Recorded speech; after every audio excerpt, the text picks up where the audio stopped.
जो इस रैली का हिस्सा बने हैं, बहुत दूर दूर से आए हैं। तो आइए उनसे बात करते हैं। सर, आपका नाम और आप कहाँ से आए? मेरा नाम आलोक पांडे, प्राथमिक शिक्षक संघ शाखा इकाई मंगरौला, जनपद प्रतापगढ़ से मैं हूँ।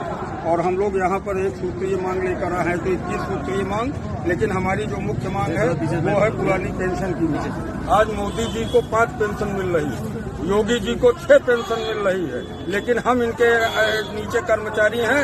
आज मैं मर जाऊं, कल मेरे बीवी बच्चों के लिए एक रोटी का सहारा नहीं।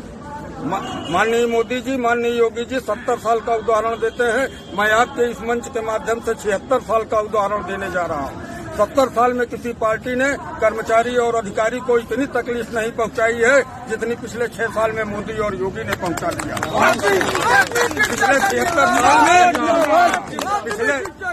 पिछले 76 साल में किसी सरकार ने कर्मचारी और शिक्षक का इतना अपमान नहीं किया है जितना माननीय मोदी जी और योगी जी पिछले 6 साल में कर चुके हैं। मैडम, मैं आपसे बताना चाहता हूं, हम कर्मचारियों की केवल एक सहारा होती है कि हम 60 साल 62 साल नौकरी करते हैं, रिटायर होने के बाद पेंशन मिलती है, उसी पेंशन से हमारा जीवन यापन होता है। समाज की क्या दशा है आप जान रही हैं। पेंशन मिलने पे तो बूढ़ों की सेवा हो नहीं रही, जिसको कुछ नहीं मिलेगा उसको कौन पूछेगा। और दूसरी समस्या हमारी ये है कि ये जो जितने नेता हमारे हैं, ग्राम प्रधान से लेकर के दिल्ली में बैठे हुए सांसद तक, 5वीं फेल से लेकर BA फेल तक, ये सब के सब जय बार चुनाव जीतते हैं तय बार पुरानी पेंशन बनती है।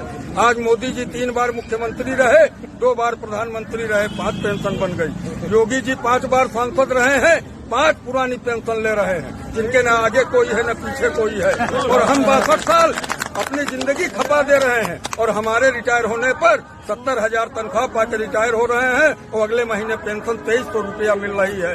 जो है आप स्वयं समझ सकती हैं हमारा परिवार कैसे चलेगा। तो मैं अंत में केवल इतना कहते हुए कि या तो योगी जी और मोदी जी की बुद्धि खुल जाए, और वो, क्योंकि देखिए हम लोग भी अपने किए का दंड भोग रहे हैं। 2014 में बहुत बड़े बड़े वादे मोदी ने किया, हम लोगों ने उनको बैठाया। 2017 में योगी जी ने कहा, यही योगी जी संसद में कांग्रेस के टाइम पर इन्होंने कहा था कि अगर जो सरकार कर्मचारियों को पुरानी पेंशन नहीं देती उसको सरकार में रहने का हक नहीं। आज मैं योगी जी आपसे पूछना चाहता हूं, 5 साल से आप यहाँ हैं, 7 साल से मोदी जी बैठे हैं, हम लोगों को क्यों नहीं दिए? क्या मान लें कि आप भी उब गए हैं, आप भी रहना नहीं चाहते? तो इसलिए ये कहते हुए कि अगर हमारी पेंशन नहीं मिलती तो हम सरकार अब तब तक बदलते रहेंगे जब तक हमारी पुरानी पेंशन नहीं मिलती।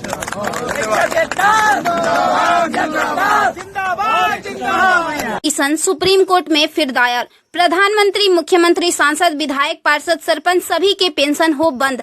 अब विधायकों, सांसदों की खैर नहीं। सुप्रीम कोर्ट में एक जनहित याचिका दायर हुई है, इसे आपके आकलन के लिए भेज रहे हैं। प्रिय सम्मानित भारत के नागरिकों, आपसे इस संदेश को सुनने का अनुरोध किया जाता है और अगर सहमत है तो कृपया अपने संपर्क के सभी लोगों को भेजें और बदले में उनमें से प्रत्येक को भी आगे भेजने के लिए कहे। 3 दिनों में पूरे भारत में यह संदेश होना चाहिए। भारत में हर नागरिक को आवाज उठानी चाहिए। 2018 का सुधार अधिनियम, सांसदों को पेंशन नहीं मिलनी चाहिए क्योंकि राजनीति कोई नौकरी या रोजगार नहीं बल्कि एक निःशुल्क सेवा है। राजनीति लोक प्रतिनिधित्व अधिनियम के तहत एक चुनाव है। इसकी पुनर्निर्माण कर कोई सेवानिवृत्ति नहीं है, लेकिन उन्हें फिर से उसी स्थिति में फिर से चुना जा सकता है। वर्तमान में उन्हें पेंशन मिलती है सेवा के 5 साल होने पर। इसमें एक और बड़ी गड़बड़ी यह है कि अगर कोई व्यक्ति पहले पार्षद रहा हो, फिर विधायक बन जाए और फिर सांसद बन जाए तो उसे एक नहीं बल्कि 3-3 पेंशनें मिलती है। यह देश के नागरिकों के साथ बहुत बड़ा विश्वासघात है जो तुरंत बंद होना चाहिए। केंद्रीय वेतन आयोग के साथ संसद सदस्यों, सांसदों का वेतन भत्ता संशोधित किया जाना चाहिए और इनको इनकम टैक्स के दायरे में लाया जाए। वर्तमान में वे स्वयं के लिए मतदान करके मनमाने ढंग से अपने वेतन व भत्ते बढ़ा देते हैं और फिर उस समय सभी दलों के सुर एक हो जाते हैं। इसके उल्टा जो व्यक्ति अपने जीवन काल में 30 या 40 वर्षों तक शासकीय सेवा कर सेवानिवृत्त होता है, उसकी पेंशन बंद कर दिया जाता है। सांसदों को अपनी वर्तमान स्वास्थ्य देखभाल प्रणाली त्यागनी चाहिए और भारतीय जन स्वास्थ्य के समान स्वास्थ्य देखभाल प्रणाली में भाग लेना चाहिए। इलाज विदेश में नहीं भारत में होना चाहिए इनका। अगर विदेश में करवाना है तो अपने खर्च से करवाए, अन्यथा मर जाए। मुफ्त छूट, राशन, बिजली, पानी, फोन बिल जैसी सभी रियायत समाप्त होनी चाहिए। वे न केवल ऐसी बहुत सी रियायतें प्राप्त करते हैं बल्कि वे नियमित रूप से इसे बढ़ाते भी रहे हैं।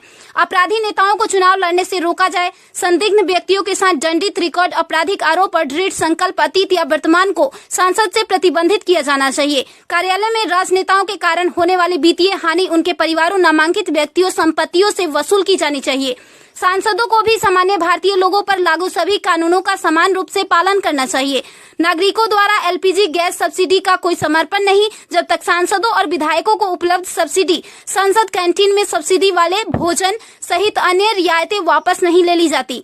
संसद में सेवा करना एक सम्मान है, लूटपाट के लिए एक आकर्षक कैरियर नहीं। फ्री रेल और हवाई जहाज की यात्रा सुविधा बंद हो। आम आदमी क्यों उठाए इनकी मौज मस्ती का खर्च? यदि प्रत्येक व्यक्ति कम से कम 20 लोगों से संपर्क करता है तो पूरे भारत में अधिकांश लोगों तक यह संदेश प्राप्त करने में केवल 3 दिन लगेंगे। क्या आपको नहीं लगता कि यह मुद्दा उठाने का सही समय है? यदि आप उपयुक्त से सहमत है तो इसे फॉरवर्ड करें, यदि नहीं तो बस हटाए। आप